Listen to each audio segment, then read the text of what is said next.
Hey, good morning. I'm the former Playboy. Oh, okay.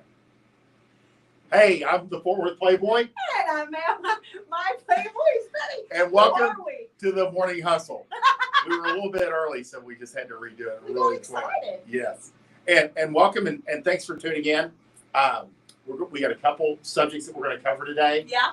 And about game and relationships and dynamics. Game, relationships. Sex. That's it. My favorite. So we like to not waste anybody's time. We like to jump right into it. Yeah. And Bunny she pointed this out to me earlier this morning. And it's from Adam Lane Smith.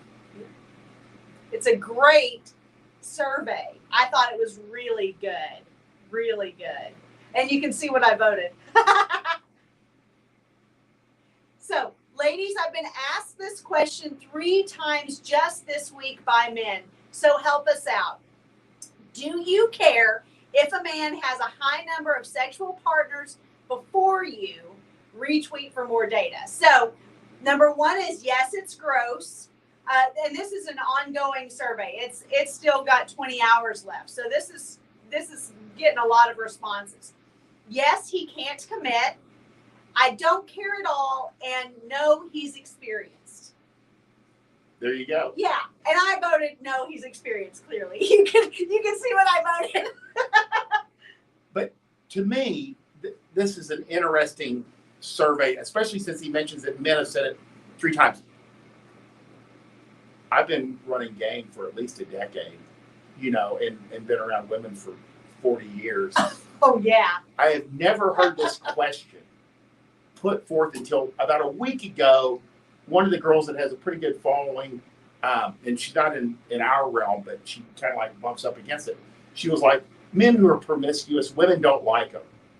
And it's counterintuitive to so many things that we know. Again, what women think they would like to be attractive isn't always what they respond to. Right. So there's a lot of dynamics going on, and don't be fooled by this. Well, one thing that we like to say is no girl has ever met a male virgin and gone, oh, I'd really like to, be the one who takes his virginity. No, that is not what we want. We want men who know what they're doing, can lead us in the bedroom. And this is why even if you don't have a lot of experience with women, it behooves you to at least learn enough so that you can get in there and kind of fake it till you make it. It goes a long way. Well, so, I had to think for a second. I was like, why would it benefit a girl to even put this out there? Yeah. And number 1, if you want to think about it this way, it's a shit test. Oh, if a girl says this and you go, nod your head yes, and you're across the table from her, she knows either at best, you're an ass kisser, and at worst, you're very deeply beta, and will agree and go along with anything that she says. Because they don't even believe it themselves. It's a good story. It's a good story. But it's truly a shit test. Let's see if he'll buy this. Yeah. And the other one is anything that helps men fall into their frame, into the female frame. Yeah. Is beneficial to women, like be a provider, don't run around, only be faithful to me. These things work for the sisterhood, but they don't work for men, and they don't work on the ground. Right. Those are the 2 benefits to floating this weird thought bubble up, because that's all it is. Because I've literally never heard it until last week. No. And then it's up in the air. And for women, it cancels out so many things that we do know is that feminine nature is, it cancels out pre-selection. Yeah. Women like men that are desired by other women. Yeah. And guys, we always say, women do not expect to find diamonds in the rough. Yeah. They don't expect to find a handsome, well-earning man that no other woman has ever discovered. Because I always ask guys, I go, did you see where have you seen the hottest woman you've ever seen out of context? Yeah. They'll be like, in my case, it was like an IHOP waitress. Yeah. In Podunk, Texas. Exactly. It's out of character. and guys are always kind of on the lookout, consciously or subconsciously, looking for that one diamond in the rough. Yeah. Well, women don't do that because they need other women to approve of their decision because they're not sure of their own decision making quite often. Well, there's a reason that women have a real tendency to go after married men, or at least flirt heavily with them. Pre-approval. Yeah. Pre-approval. Yeah. And again, if other girls want them, they certainly don't. If other girls don't want them, they certainly don't want them. They don't want them either. No. And there's no diamonds in the rough. No. So that's, and girls do. Girls generally want a man who is not, she wants him to be more experienced in whatever she's enthusiastic about. You know, if she's well traveled and he's not, and I always tell guys if there's something, just don't let her run off with it. You know, Right. But women definitely don't want to be the more experienced in bed. No. You know, No. it's bad form. Yeah. So again, this is a shit test. And if she is very experienced, if this is one of the girls, I would say, who is like, so I mean, that we do, you know, that they do TikToks about that are just like run the gamut. Yeah. I would say that they assume that the men are as experienced or more. Exactly. If they're fucking someone, it's not the virgins, it's playboys, it's players, it's, you know, bartenders. I mean, literally, it's guys who they assume are running through women. It's true. Yeah. Normal guys don't tend to bump up against them. No. Because they get well, just like you've said about even when you were like running your rotations and stuff, you didn't attract the girls who, you know, were really just looking for a husband. No. And a father, a stepfather to their children. Exactly. Even the more traditional a girl is, the less she'll tolerate the oddballs. You know, the guys that don't fall into her frame. Yeah. You know, and I always use the example of like a girl looking for an MRS degree. Yeah. She's got to like know who you are. You've got to be vetted. She's not wasting time with the local job. No. You know, she's just not going to do it. No. You know, they're very focused in. Yeah. You know. You've got a mission. Yeah. Yeah, for sure. And girls, you know, the more focused in they are and know what they want, the less they're cordial, but they're not open to suggestion. Right. And I would say, I mean, on this note, you know, on this survey, you know, right now, again, we've got 500 votes in, 20 hours left. So there's a lot of swings still available here. But of the 34.8% that are saying, yes, it's gross. Like you said, you can disregard that completely. Because literally all this says is if a man has a higher number of sexual partners than you, yes, it's gross. That doesn't even make sense. No. So what the girls who are saying, yes, it's gross, are thinking is that he's got 500 sexual partners and she's got 2. Exactly. And so she's actually more in fear of not stacking up. And she's attracted to him, and it's more competition. Yeah. You know, I mean, girls do not care what a gentleman's count is if she's not attracted to him. Right. It would never cross her mind. Well, yeah, exactly. And then, yes, he can't commit. That one makes a little bit more sense logically. Down the line. So then you've got girls who are saying, yeah, I can't date like players, playboys, you know, pickup guys because I actually am looking for a husband. Exactly. You know, so that's what this 17% is. I don't care at all. I think that if women were honest and honest with themselves, that would probably be the most popular vote. Because the bottom line is they do want the experience, but they don't need him to be a pro. And women are not, I mean, I've never had a girl ever ask me what my count was. You know what I mean? They just assume, you know what I mean? I just assume you don't even have a clue what your count is. But with they're more experienced. Again, like Buddy says, they just want a guy that just gets it. Yeah. And that's the bottom line. Yeah. They don't, and unlike men, they don't want to know the details. They don't want to hear any of that. Right. They just, he seems to know what he's doing. Well, they don't want to feel like you're always thinking of those other women. No comparative. Yeah. Yeah. That's funny. Because they don't know what they don't stack up to. Right. You know. That's funny. And then no, he's experienced. I think that women who have a little bit of sexual experience, enough to have had some good sex, some great sex, and some okay or bad. I've never had bad sex, but I know that there are women who feel like they've had bad sex. Those women in particular, I would say, would be more geared towards, no, he's experienced. I want someone who knows what he's doing. Exactly. And we've talked to guys that don't have a lot of experience. They're like, how do I overcome this mental block? Yeah. You have to fake it till you make it. Yeah. You just have to not bring it up. You have to get in there and just start repeating, getting more experience quickly. And I do feel like that's where, I mean, we have courses and products and all that stuff. You guys know that. But I do think that's where learning goes a long way. So you're not just going into a sexual experience for the first few times completely blind.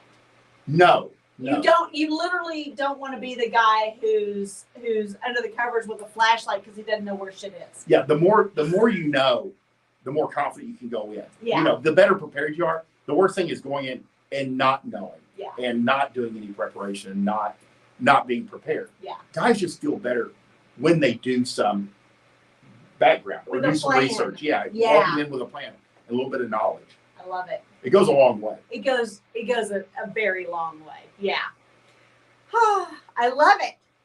Yeah, I thought that was a really good survey. Again, I have never heard this question out of a woman's mouth in real life. And I've never seen it even floated up on the internet till last week. That is pretty fascinating. This is not a top of mind thing. Well, that's like we were talking yesterday that I keep getting asked by men how to last longer. Yeah. And that's been a brand new question that I've been getting. Interesting. That in 5 years of doing this, I've never been asked before. Right. And now it's like a hot topic. And you know, mentioning this women talking about promiscuity. Yeah. This comes on the back end of like what was the big talk the last 2 weeks was all about body count, women and body count. Gotcha. And it fatigues them, especially when their numbers they're like, oh God, we're not going to go through this again. And then it'll go away. So I think it's more of a reaction. Do you think it's talking about men's body count to get it off of women's body count? Maybe, but again, I think it's a shit test. Yeah. And it's something to get men to fall into women's frame of thinking. Yeah. I love it. But it'll go away. This too shall pass. This is going to go away, and you never want to hear of it again. All right, next. This is something I'm loving about this show is that we can kind of do something. We can talk about kind of the current stuff where we don't usually talk about it. And this one may be giving us fits because it's, this one's just going to give us fits. Okay. We're going to go to something else. That is so weird. I don't know why that article is giving me problems. Anyway, so next, I want to talk about hot girl privilege because... I wouldn't know. What? I wouldn't know anything about hot girl privilege. No, I want to... So I had posted a tweet this morning. You wouldn't know hot girl privilege. Anyway, I had posted a tweet this morning that was talking about...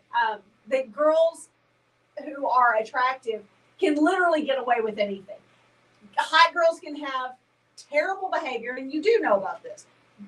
Terrible behavior. They can have terrible habits, not really even show any interest whatsoever. We see this all the time in our clients who will let girls get away with murder, specifically because they're the hottest girl they've ever dated.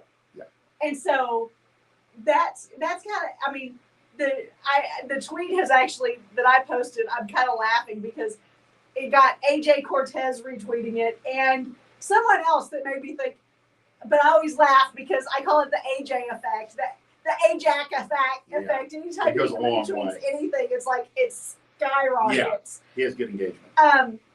But, we've had experience with that. We've done a podcast about what guys will put up with when it's the hottest girl they've dated. Do you have the exact tweet? I said I can pull it up. Yeah, let's take a look. I mean, you could pull it up on your phone also. Let's see.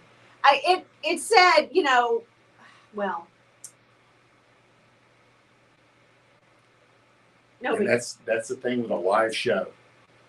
First rule of being female, be hot. Okay, so. Oh yeah, exactly. Let me just share this. Perfect. I didn't know. I like work with you here, bud. And I even commented on it. I know. You're like, come on. You're not helping me out here at all. It was 7 a.m. That was a day ago. That was this morning. That's funny. I'm like, what do you mean you don't know what I'm talking for about? women, really, that is the. I mean, just like I have like a 10 or 15 step program for men to get a girl out on a date. Yeah. There's a lot of work involved to Yeah. get a girl from stranger to at least on a date and then in your bed. Yeah. And for women, it's because somebody they go, what's the girl's responsible for? Show up. Show up, be hot. Yeah. That's it. Yeah. Everything else is negotiable. And be agreeable would be next on the list. Again, it's negotiable. It makes a hot girl completely infallible though. Yeah, it does. For her to also be agreeable. Okay, so first rule of being female, be hot. Men will overlook almost every unattractive quality you have as long as you're hot. Men will take care of you and your 5 kids from 5 different dads if you're hot. Men will never let you work again and will spoil you rotten if you're hot. Or, it's funny because, like you said, you'll never work again, or they'll put you through law school. I mean, there's the whole gamut. Yeah. It literally is unlimited. Yeah. It's true. And we always say, I mean, a fine example is like, when the client comes in and goes, yeah, I got stopped. And I go, you didn't get a ticket. Right. Oh, no, I've never gotten a ticket. Yeah. Literally the only time I've gotten, we were laughing about this just yesterday. Literally the only time I've gotten a ticket was a state trooper, and she was female, and she was black. Like I saw her, I literally had an ice cream cake in my truck in my Jeep for a kiddo's birthday, and it was melting, and this woman did not give a fuck. She was not going to let me get off. No. But generally a girl, and when we say hot, there's the whole gamut of like your club girls that don't look that great during the day, but Sure. they're in the right, Yeah. gold diggers. And then you just have girls that are naturally extremely attractive. Yeah. And we kind of see that in this area. Genetically, they're come from good families, Yeah. They take care of themselves. They're just attractive. Exactly. And it shocks men. I mean, I always every 6 months or so I'll ask, what's the most beautiful woman you've ever seen in person? Yeah. And 90% of them, it'll be a celebrity that they saw in person, and they said literally like she walked in and the whole room got quiet. Right. Right. It's a level of attractiveness that you just don't see on a day-to-day because they don't work. Was it Farrah Fawcett who went to UT? Oh, when Farrah Fawcett, she went to UT here in Austin, and even when she was in high school, people knew who she was. Right. She had not acted in anything. She hadn't been on TV. They just said, hey, Farrah's coming to UT. Right. And they knew that. And then Right. she was walking on campus. That level of attractiveness. Yeah, exactly. I love it. All right, next we're gonna get this one cooperating now. By golly.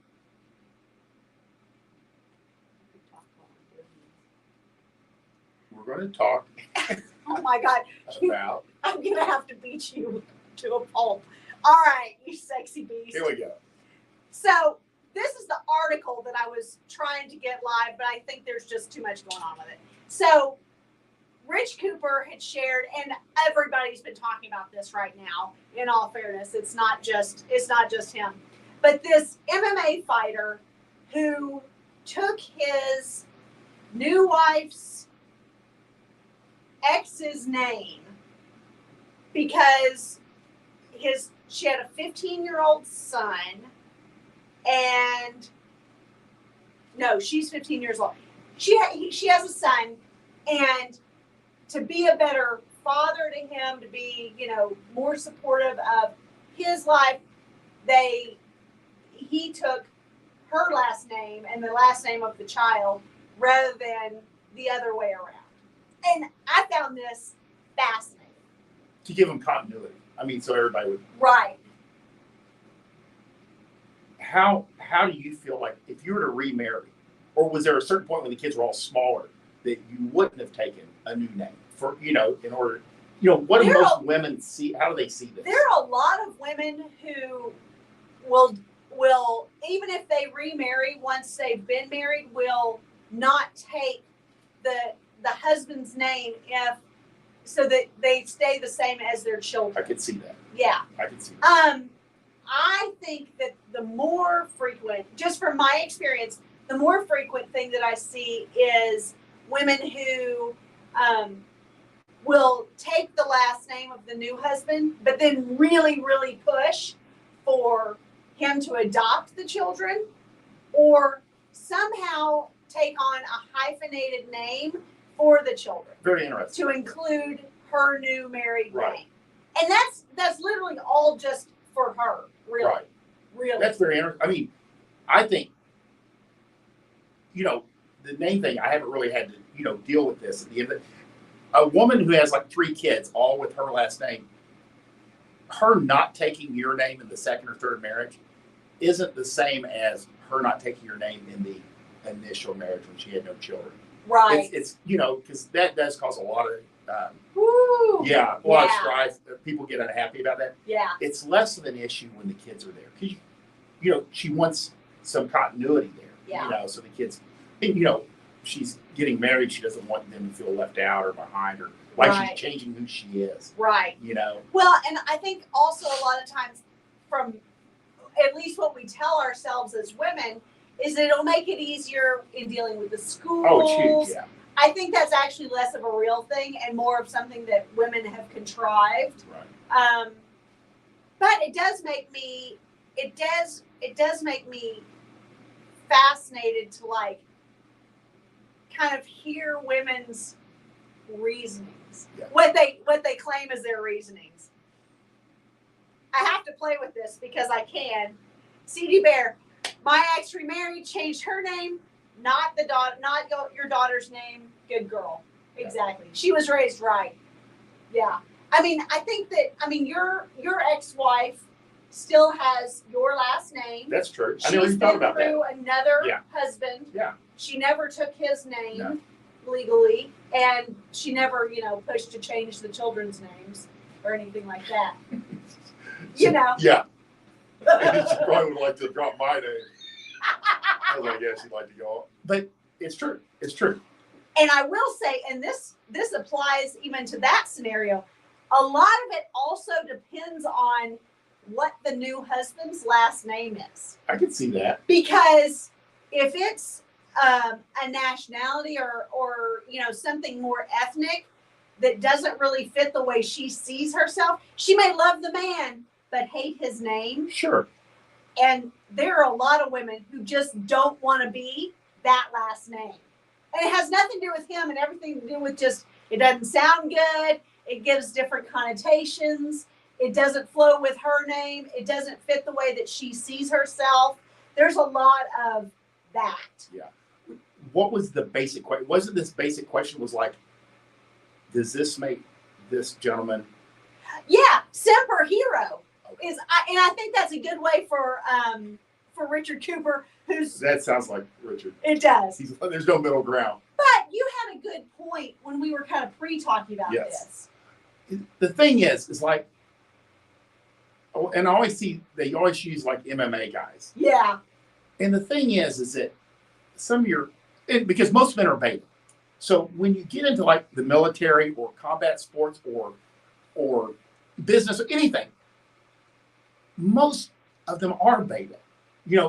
Is he a, no. I mean, to me, I have no real opinion on this. Whatever makes that family happy is what's, important. Right. But guys are always like, man, this guy's such a pushover with women. You see a lot with like the MMA guys because they focus in on them. They're individuals. Well, you And just pro see them sports. and assume that they're this powerhouse alpha man No. just Again, because they're in a tough athletics endeavor. exactly. Your physical strength, your accomplishments, none of that has to do with anything with alpha behavior. Right. Or those traits. Just, you think it would because it kind of looks like it or how you would picture. Yeah. But generally they're not. And if you look at like MMA, these guys are athletes. They've been kind of protected. They don't have a lot of, what would you say, bandwidth to learn about women. Right. How would they? I mean, on the far other end of the spectrum, we know a lot of video gamers that marry their high school sweetheart. Yes. Because they're like, I like girls, I need a girlfriend or a wife, and then I need to get back to my video games. Yeah. These guys are professional athletes. They're like, I need to be able to focus. Yeah. So she'll do. Yeah. You know, and sometimes unfortunately they get a user, somebody that uses them or has a better, different plan for them. But quite often these guys are very, one-track mind. Yeah. And learning about women is a waste of their bandwidth. Absolutely. Other than having a good attorney or family around them that protects them from any, anything that should be working behind his back. They don't have the bandwidth for it. Right. It just doesn't come naturally. Exactly. Which is fine. Again, you can't say just because somebody engages in any endeavor, right, they're alpha. Exactly. I love this. Zachary Moore, he said, I had a neighbor, single mom, and her kid had the father's last name. We used to call her Mrs. Robinson, which was the name, as a joke. I love that. I love it. Oh my gosh. This is so much. I'm having a lot of fun with my technology over here, guys. I just find it fascinating that military guys, that firefighters, that MMA guys, boxers, all of these guys who are in very masculine professions seem to get hammered the worst when they have a little bit of a softer spot for women. Oh yeah. I mean, again, they're not, where are you going to learn? Yeah. You know who in all of these professions that actually tends to like cops because they deal with, they see domestic, they see, there's more face-to-face work. Seriously. It's very hard to stay in that Disney mindset when you deal with these dynamics on a day-to-day basis. Man, isn't that the truth? My gosh. But for firefighters, it's as common, Oh, military, terrible. you always see guys getting run over. It has nothing to do whatsoever, No. And again, you go, how can this be? Because quite often they're focused in on other things. Yeah. Yeah. So. You're very smart and cute. Smart enough.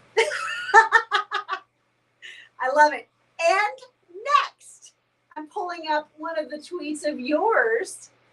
I think, was it from this morning? Oh, yeah. It's really good. Yeah, again, it was one of those things that just kind of came across. It's really good.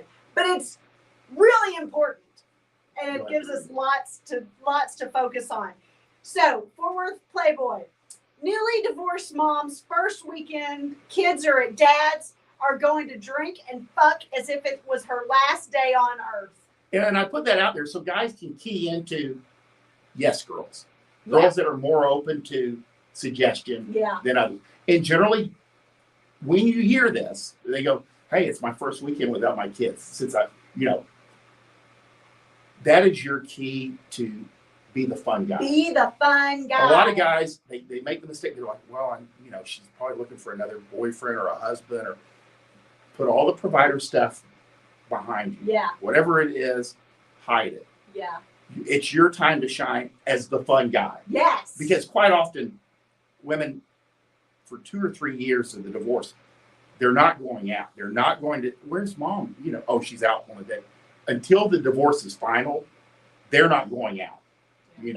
2, they couldn't go out. No. They had no one to watch the kids or the money or the bandwidth. No. So that first weekend, they're out. They're out. And they're looking to have a good time. And AJ Cortez, again, the AJ effect. He made an excellent comment that he had been in Vegas and he saw this all the time. Yeah. And I really do like when guys on the ground can kind of like back me up on what they've seen. Yeah. It gives veracity to what we put out there. And it's funny because then Jack Murphy jumped in a little bit later, and he said that it had been his experience that a lot of women, that first weekend without the kids is depressing, and they just stay home. But here's the thing, you're not going to see that group of women. Right. They're not on the market. Right. You'll see the first group. Yeah. So, you know, and I do believe, like Jack says, there's a certain group, but the ones that matter to you are going to be the ones that are like, hey, I just thought you should know it's my first weekend free of the kids, you know. Yeah. Or you know, my and I want to play. Yeah. I want to have a good time. That's your key, to put all the provider stuff behind you. Yeah. Be the fun guy, plan out something and have sex on the back end, because she wants to go out, she wants to eat and drink. She wants to feel sexy. Yeah. Because even like not highly sexualized relationships or marriages, no matter what the dynamic, in the end, he's saying things like, you're ugly, you're unattractive, no one's going to want to fuck you. Fucking you is terrible. I never enjoyed it. You're horrible in bed.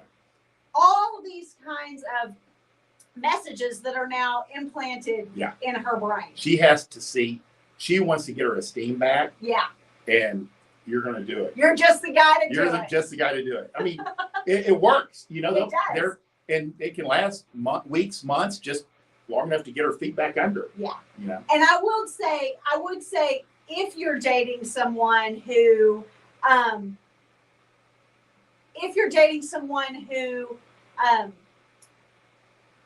is in her first holiday season without her children, be cautious. Yeah, that's completely different. Well, that's where it's very hard to keep her out of the tearful nostalgia. I mean, that's a hard season. Right. To even if it's one day at Thanksgiving, Christmas, whatever it is, if you're without the kids, that first one, even if it's a few years in and it's finally like your turn to be without, right, it's hard. Exactly. And for girls, they may go, I want to travel, you know, go to the Cancun for 3 or 4 days, you know, and take my mind off of it during the holidays. But that day, she's still going to be a little, you know, don't force her to be happy. Right. Because she's not going to be. She's not going to be. It has nothing to do with you. No. Nothing you do. No. Nothing. It has nothing. She loves being there. She likes being with you. Yeah. She appreciates it. It's just a lot. It's a lot to take in. And yes, Zach, yes, they do say that. Men like to throw jabs about women's attractiveness. Oh, mainly. yeah. Their appeal, their market value. Whether he believes it or not, doesn't matter. Yeah. It's going to be said when he's walking out the door. Let's see what else Zach just said. You mentioned Tuesday and Thursday are best for pulling new girls. Oh, yeah. Are there certain holidays that are better than others for pickup? 2 weeks before the holiday season, before like Thanksgiving. Yeah. And Christmas and New Year, I start pushing guys. I say, get on the apps. Yeah. Start going to parties, because girls don't want to be alone. No. During the holidays. No. You can be kind of like the old summer hookups. Yeah. You're going to be the hookup for the holidays. And I would say that the best time to start that push from a female perspective is at Halloween parties. True. It's true. Start at Halloween parties. That's when the party starts. That's funny. Girls want a date for Thanksgiving. They want a date for all the Christmas holiday parties of all kinds, from family to jobs and whatnot, to friends. They want someone to a date for New Year's Eve. No girl wants to be alone on New Year's Eve and not have a date. No. And then it carries over all the way into Valentine's Day. Yeah. And then really they want someone to travel with at spring break. Like, you name it. We want it all. But I would say the best place to start picking up women is at Halloween parties. It's true. There's a reason that they're dressing like sluts. Oh, yeah. You know, that's not by just chance. That's not by accident at all. I love that. That's good. I mean, great question, Zach. But that is a good time, because I always push girls and you can be the fun guy. You know, yeah. You can be nothing but fun at Halloween. You can have a good time. I love that. We always have a good time at Halloween. We do. Yeah. But that's when you start, and then they're out there looking. Yeah. Yeah. I don't even like dressing up as a kid for Halloween, but I dress up now, and we have the best time. Adult holiday sometimes.